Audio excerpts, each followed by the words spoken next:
Puppy woke up, stretched again.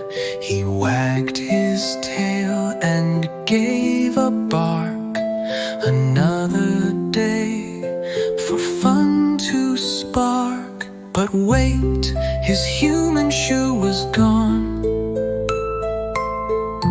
Only one sat near the lawn. He sniffed and searched from room to room, across the hall and near the broom.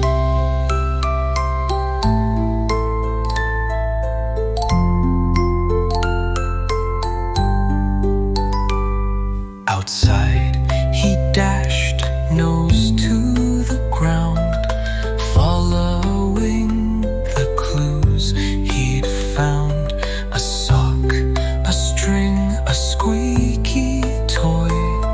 Each step brought sniffy tail wag joy.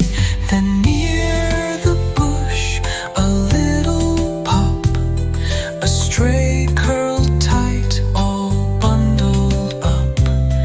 The missing shoe beneath his head, his shelter and his makeshift bed.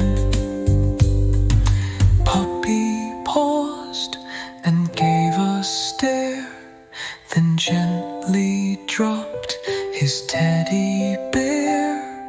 He licked the pup and wagged